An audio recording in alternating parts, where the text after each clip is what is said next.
Hello learners, welcome to Ilma Aziz Foundation. I hope you all are doing good. I am Ilma, your maths mentor.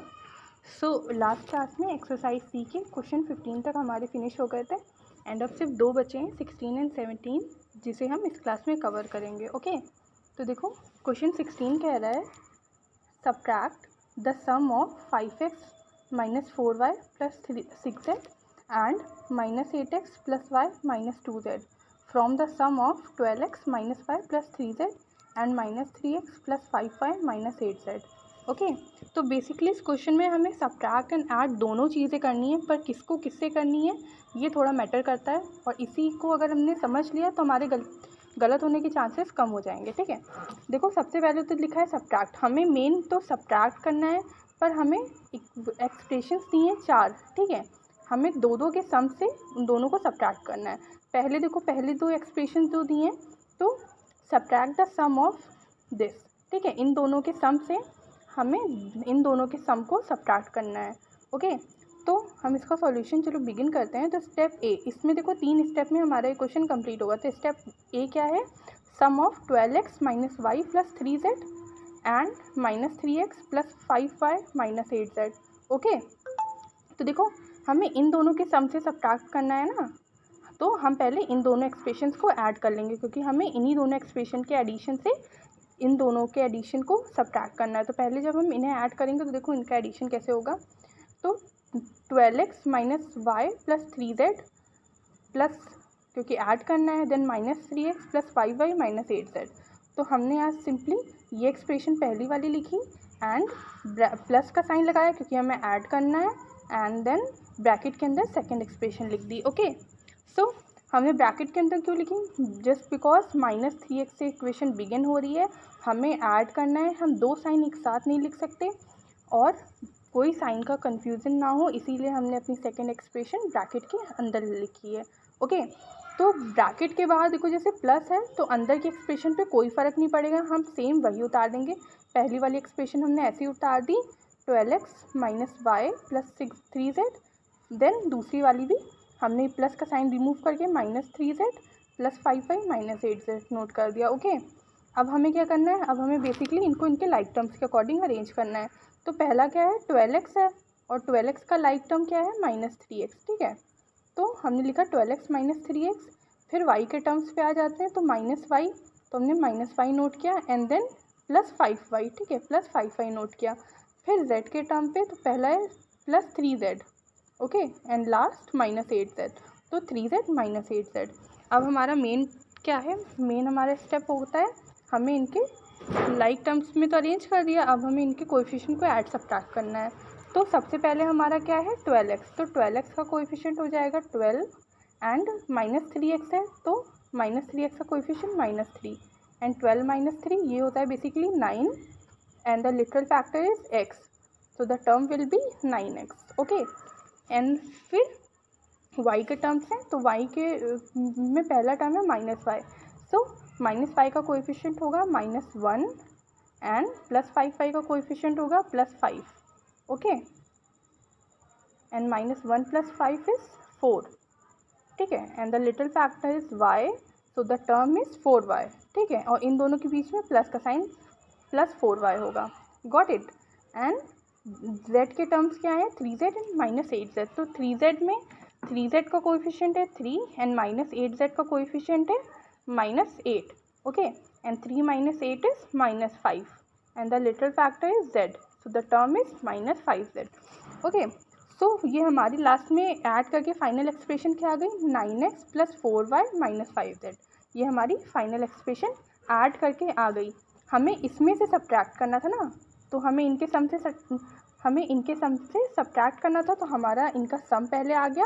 अब हम क्या करेंगे इन दोनों expressions का सम करेंगे जिसे सब्ट्रैक्ट करना है. ओके तो स्टेप बी हमारा क्या है कि हमें sum of 5x minus 4y plus 6z and minus 8x plus y minus 2x ये करना है.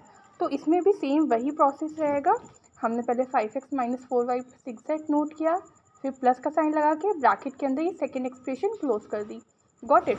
अब हम क्या करते हैं, अब देखो ब्रैकेट के बाहर प्लस है तो उतना अफेक्ट नहीं करेगा, तो हमने वही साइन सेम लिख दिए. जैसे minus 8x plus Y minus 2z हमने वैसे ही उन्हें नोट कर दिया. देन उन्हें उनके लाइक टर्म्स के अकॉर्डिंग अरेंज किया। अब इसके बाद हमारा स्टेप आता है उनके कोएफिशिएंट को ऐड सब्ट्रैक्ट करना। तो पहला टर्म है 5x का कोएफिशिएंट हो जाएगा 5 एंड -8x, तो -8x का कोएफिशिएंट हो जाएगा -8 एंड 5 - 8 इज -3, ठीक है, and the little factor is x, तो the term is -3x। Then y के टर्म्स क्या है -4y + y, तो -4y का कोएफिशिएंट है -4 एंड y का कोएफिशिएंट है +1, okay, and -4 + 1 is -3 and little factor is y, the term is -3x and -3y, ठीक है। फिर z पे आते हैं, तो z में है 6z - 2z, तो 6z का कोएफिशिएंट है 6 एंड 2z का कोएफिशिएंट है -2, ठीक है, सॉरी -2z का coefficient and 6 - 2 is 4, okay, and little factor is z, so the term is 4z. So our final expression is -3x - 3y and 4z, okay। हमें इसको subtract करना था, ठीक है, हमें इसी एक्सप्रेशन को सब्ट्रैक्ट, इनके सम को सब्ट्रैक्ट करना था, तो अब हमारी ये एक्सप्रेशन भी आ गई। तो अब फाइनल आंसर क्या है, देखो जो हमें फाइनल स्टेप क्या है जो हमें मेन बोल रहा था क्वेश्चन में कि सब्ट्रैक्ट, हमें सब्ट्रैक्ट करना है ना, किसको करना था, हमें इन दोनों के सम से, इन दोनों एक्सप्रेशन के सम से इन दोनों एक्सप्रेशन के सम को सब्ट्रैक्ट करना था। अब हमें इन दोनों के सम आ गए हैं, तो बेसिकली हमें इस एक्सप्रेशन में से 9x + 4y - 5z में से -3x - 3y + 4z ये सब्ट्रैक्ट करनी है, ओके। तो सबसे पहले हमने लिखा स्टेप सी सब्ट्रैक्ट एंड फिर 9x + 4y - 5z and then subtract करना है, तो माइनस का साइन, फिर ब्रैकेट के अंदर -3x - 3y + 4z, ठीक है। ब्रैकेट लगाना यहाँ बहुत ज़रूरी है क्योंकि हम पूरी एक्सप्रेशन को सब्ट्रैक्ट कर रहे हैं, माइनस से सारे टर्म्स के साइन का मल्टीप्लाई होगा, ओके। अगर यहाँ ब्रैकेट नहीं लगा तो हमारा आंसर गलत आ जाएगा। अब फिर हमें क्या करना है, हमने ये एक्सप्रेशन ऐसे ही उतार ली 9x + 4y - 5z, फिर माइनस का मल्टीप्लाई जब हम -3x में करेंगे तो ये आ जाएगा +3x। अगर माइनस होता है ब्रैकेट के बाहर तो अंदर के एक्सप्रेशन का साइन, अंदर एक्सप्रेशन जो है उसके सारे टर्म्स का साइन चेंज हो जाता है। तो -3x था तो +3x हो गया, -3y था +3y हो गया, और +4z था -4z हो गया। अब हमें लास्ट से क्या करना है, बस इनको लाइक टर्म्स के अकॉर्डिंग अरेंज करना है, ठीक है। तो 9x + 3x ये दो लाइक टर्म्स हैं, 4y + 3y ये लाइक टर्म है, -5z - 4z ये लाइक टर्म्स हैं, ठीक है। अब इनके कोएफिशिएंट को जब हम ऐड सब्ट्रैक्ट करेंगे तो 9x + 3x, तो बेसिकली अब देखो इतना ऐड सब्ट्रैक्ट कर ही लिया है कि 9x + 3x हम ऐसे ही बता सकते हैं 9x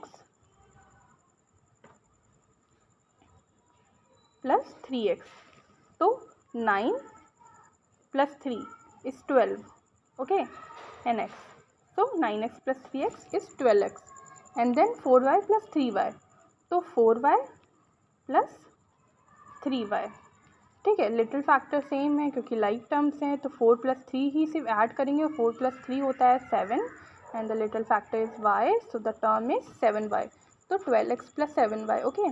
फिर z पे, तो z में है -5z एंड -4z, तो -5z का कोएफिशिएंट -5 एंड -4z का coefficient -4, so -5 - 4 is -9 and the little factor is z, so the term is -9z, ठीक है। सो पूरी एक्सप्रेशन हमारी फाइनल आंसर क्या आ गई, 12x + 7y - 9z, 12x + 7y - 9z, ठीक है। तो अब हमारा आंसर क्या आ गया, जब हम 12x - y + 3z और -3x + y - 8z के एडिशन में से जब हम 5x - 4y + 6z and -8x + y - 2z के एडिशन को सब्ट्रैक्ट करेंगे तो हमारा आएगा 12x + 7y - 9z, ओके। तो देखो अब ये लास्ट क्वेश्चन है एक्सरसाइज सी का और आज का भी, ये कह रहा है by how much is 2x - 3y + 4z greater than 2x + 5y - 6z + 2, ठीक है। ये कह रहा है कि 2x - 3y + 4z जो है वो कितना बड़ा है 2x + 5y - 6z + 2 में से। तो इसमें देखो अगर इसको किसी और मतलब अगर कन्फ्यूज़न हो रही है कि किसको किस में से सब्ट्रैक्ट करना है, ऐड करना है, तो सिंपली इस एक्सप्रेशन की जगह एक नंबर रख दो, जैसे मैंने रख दिया 12, ठीक है। मैंने मान लिया 12 एंड इसकी जगह, इस एक्सप्रेशन की जगह मान लिया मैंने 5, ठीक है। अब फिर मैं क्वेश्चन पढ़ूंगी तो by how much is 12 greater than 5। तो ये क्वेश्चन आ रहा है ना कि 12 5 से कितना बड़ा है, तो इसमें तो हमें सिर्फ सब्ट्रैक्ट करना होगा। 12 - 5 हमें पता चल जाता है कि 7 बड़ा है 12 5 से। तो अब हम अपने एक्सप्रेशन के साथ भी यही करेंगे, हम इस एक्सप्रेशन में से इसको सब्ट्रैक्ट कर देंगे, ओके। तो सब्ट्रैक्शन तो हमें बहुत अच्छे से आता है। तो सब्ट्रैक्शन के लिए सबसे पहले देखो अब क्या करना है, पहले हम अपना स्टेटमेंट लिखेंगे। From the question the required expression is 2x - 3y + 4z, okay. इसमें से सब्ट्रैक्ट करना है ना, तो सब्ट्रैक्ट माइनस का साइन, देन किसको सब्ट्रैक्ट करना है, 2x + 5y - 6z + 2 इसको करना है। तो इसे हमने ब्रैकेट के अंदर क्लोज किया। देन 2x - 3y + 4z को हम ऐसे ही नोट कर देंगे एंड माइनस इसके सारे साइन चेंज कर देंगे क्योंकि ब्रैकेट के बाहर माइनस है। तो +2x था -2x हो गया, +5y था -5y हो गया, -6z था +6z हो गया एंड +2 था -2 हो गया, ओके। एंड अब सबसे इंपॉर्टेंट स्टेप अब क्या है, इनको इनके लाइक टर्म्स के अकॉर्डिंग अरेंज करना है। तो 2x - 2x, देखो 2 2x हैं, एक 2x प्लस में है, एक 2x माइनस में है, हमने इनको एक साथ लिख दिया। फिर -3y एंड -5y, तो -3y एंड -5y को हमने एक साथ लिख दिया। फिर है +4z एंड 6z, ये दोनों लाइक टर्म्स है तो हमने इनको एक साथ लिख दिया। फिर हमारा कांस्टेंट टर्म देखो सिर्फ एक ही है -2, तो हमने सिर्फ कांस्टेंट टर्म को अपना नोट कर लिया। अब देखो 2x - 2x ये 0, क्योंकि एक 2x पॉजिटिव है एक 2x नेगेटिव है एंड सेम नंबर अगर दो डिफरेंट साइन में होता है तो उसका एडिशन 0 आ जा उसका तो मतलब 0 आ जाता है उसका आंसर। जैसे 2 और +2 - 2 0, +3 - 3 0, +5 - 5 0, ओके। तो 2x - 2x 0, इसे कोएफिशिएंट से भी ऐसे भी कर सकते हैं कि 2x का कोएफिशिएंट 2 एंड -2x का कोएफिशिएंट -2, तो ये 0 आ गया और लिटिल फैक्टर था x, तो 0x जिसका कोई सेंस नहीं है तो हम सिर्फ उसे 0 लिखते हैं, ठीक है। अब फिर y के टर्म्स में क्या है, -3y एंड -5y, तो -3y एंड -5y क्या हो जाएगा, बेसिकली ये हमारा हो जाएगा -8y, ठीक है। क्योंकि -3 - 5 कितना होता है, ये होता है हमारा -8, ठीक है। देन z के टर्म्स क्या है, z में 4z + 6z, तो 4z + 6z, तो 4 + 6 is 10, okay, and the little factor is z, so the term is 10z। और हम क्या कांस्टेंट तो हमारा सिर्फ एक ही है तो हम सिंपली उसे ऐसे ही उतार देंगे। तो हमारा क्या आ गया, 0 - 8y + 10z - 2, ओके। तो 0 को तो साथ लिखते नहीं है ना, उसका कोई सेंस नहीं लिखने का, तो हम अपना 0 रिमूव कर देंगे, देन लिखेंगे -8y + 10z - 2 is our final answer. तो हम ये कह सकते हैं कि 2x - 3y + 4z -8y + 10z - 2 बड़ा है 2x + 5y - 6z + 2 से, ओके। सो ये एक्सरसाइज सी फिनिश हो गई है। आई होप आपको यहाँ तक सब समझ आया होगा। अगर कुछ डाउट है तो you can tell me in the comment section, okay. Next class में सिर्फ हमारा एक ब्रैकेट का लास्ट टॉपिक बाकी है, उसे कवर करके देन हमारा अलजेब्रा फिनिश हो जाएगा। Got it. सो मिलते हैं नेक्स्ट क्लास में, till then bye, take care and thank you for watching.